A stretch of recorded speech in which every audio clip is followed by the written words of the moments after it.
Bon, je fais une petite vidéo pour parler de pâte à modeler.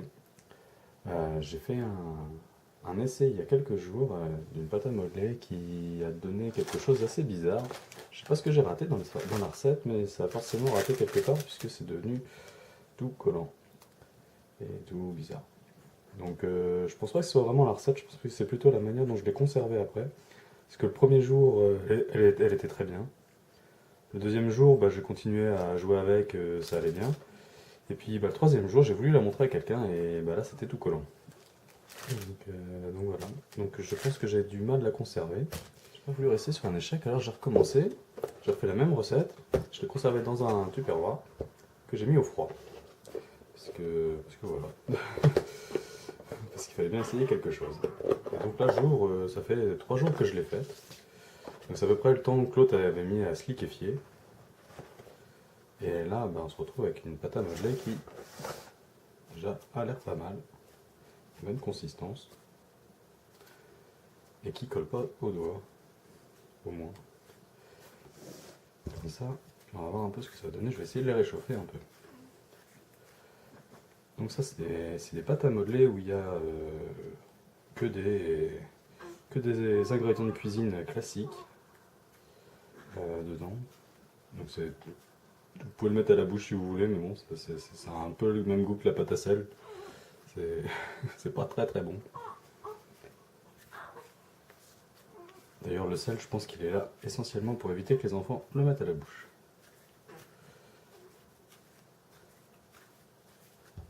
Bon, bref. On va essayer de la laisser se réchauffer un peu. On va faire des tests pour voir comment elle réagit. Et du coup, l'ayant raté déjà une fois, je me suis dit, je vais quand même pas me faire avoir. J'ai essayé une autre recette qui, elle, utilise de l'alun de potassium. Et voilà, que les nounous du coin m'ont conseillé, qui, elle, a une consistance, mais vraiment géniale, quoi. Alors, c'est un petit peu plus compliqué à faire. Mais c'est vrai qu'on voit la différence tout de suite quand on les malaxe. Voilà, c'est vraiment. On va essayer de faire des tests avec des jouets habituels. Elles sont encore froides. Elle est un tout petit peu plus collante, un peu plus souple aussi. Celle-là, elle est un peu plus rigide. Mais bon, la différence est infime. Elle fait plus élastique quand même, celle-ci. Celle-ci fait plus. Je sais pas comment dire. On va commencer, on va essayer de les étaler un peu au rouleau, voir ce que ça donne. La différence entre les deux. Ouais, on voit déjà que celle-là, j'appuie, celle-ci, on s'enfonce déjà un peu. Pourtant, je suis la recette à la lettre, je comprends pas pourquoi ça devient tout mou et collant comme ça. Bref, on va les étaler. Hop, alors on prend mon petit rouleau que j'ai piqué à ma fille. Puis on va l'étaler. Je ne sais pas si on voit parce que absolument pas. Hop. Ah, je fais bouger la table, c'est cool. Voilà. Donc celle-ci, elle s'étale vraiment comme une pâte à modeler. Bon, bah, celle-ci s'étale très bien aussi. Donc, comme je suis très doué, j'ai quand même réussi à rater aussi celle avec l'alun de potassium. Mais ça se voit pas. Donc, donc c'est pas grave. Donc on va essayer de mettre un petit emporte-pièce, forme de lapin, pour voir ce que ça donne.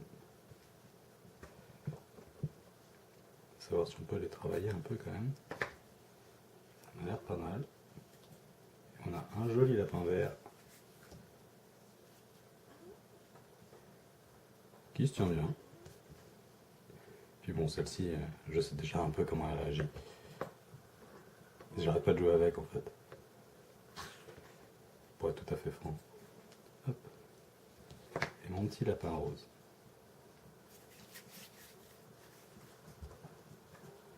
Je sais pas si on va voir bien. Il est très joli. Il est très joli aussi. Donc, ouais. Vraiment, c'est. Les deux sont agréables hein, à travailler. Je vais les je vais étaler. On va essayer de les plier, voir si ça se déplie.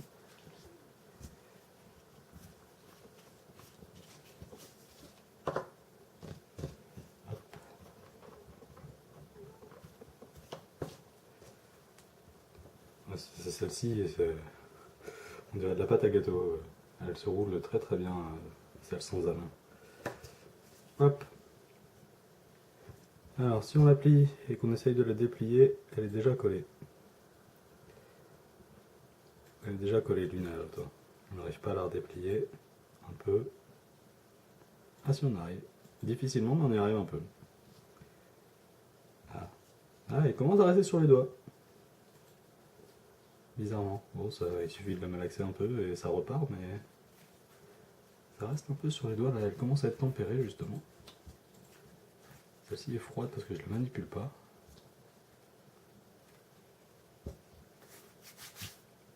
Ah, et celle sans alun, elle laisse un petit dépôt sur les mains. On dirait une petite couche de sel fine. Bref. Ah, ça m'a tout sali l'autre. Et l'autre, bah, quand on la plie, même si on appuie un peu dessus, qu'on essaye de la déplier, bah, ça se déplie sans coller. C'est vraiment... ce qui me permet vraiment de la travailler. Par contre, si on la réécrase ou qu'on la rémalaxe, c'est de la pâte à modeler, hein, ça... Elle se ressoude entre elles quand même.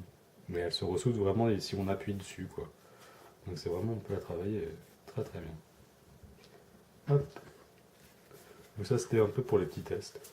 Ils font des jolies billes aussi.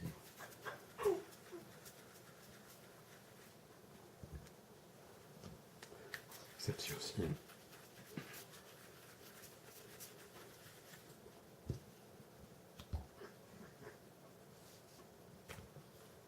Elle reste pas collée au truc en plastique, c'est bien. Elle reste pas. On entend même un bloc de succion sur celle-ci. Elle est vraiment caoutchouteuse. Non mais c'est beau, bien sûr. Ça fait des yeux. Bah pour conclure, en fait, je crois qu'on peut vraiment s'amuser avec les deux. Je sais pas du tout ce que donne la pâte à modeler sans alun dans le temps. Parce qu'a priori, elle est un peu plus dure à conserver. Elle a un avantage, c'est qu'on peut la modifier. Si, si vous voyez qu'elle est un peu trop sèche, vous pouvez lui rajouter un peu d'eau. Si vous voyez qu'elle est trop molle, vous pouvez rajouter un peu de farine. Ça, en la retravaillant comme ça, vous arrivez à la garder plus longtemps. Vous arriverez à la garder plus longtemps. Donc je sais pas du tout dans le temps si elle dure vraiment très très longtemps ou pas. Mais bon, elle reste très agréable à travailler. On peut essayer même de faire... je sais pas essayer ça. On peut même rentrer dans des moules, genre les moules bananes et autres qu'on trouve dans les boîtes à pâte à modeler. Ça nous sort... elles sortent bien, elles se travaillent bien, elles restent en forme. Et celle-ci est vraiment vraiment très... Enfin, ouais, elle est vraiment très très bien. Moi je préfère. Alors l'alun, ça peut être un peu... ça peut être toxique. Faut pas le manger à la petite cuillère. L'alun, ça se présente comme ça s'achète en pharmacie. Donc oui, effectivement, il ne faut pas le manger au pot.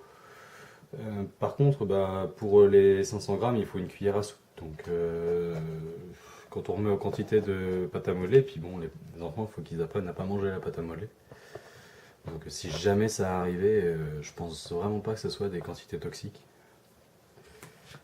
Ce qui fait que bah, moi si j'en refais, je pense que j'en referai plutôt avec l'alun. Mais l'autre a l'avantage de pouvoir être fabriqué par les enfants. Alors que celle avec l'alun, elle est un peu plus compliquée. Donc c'est avec des enfants plus grands.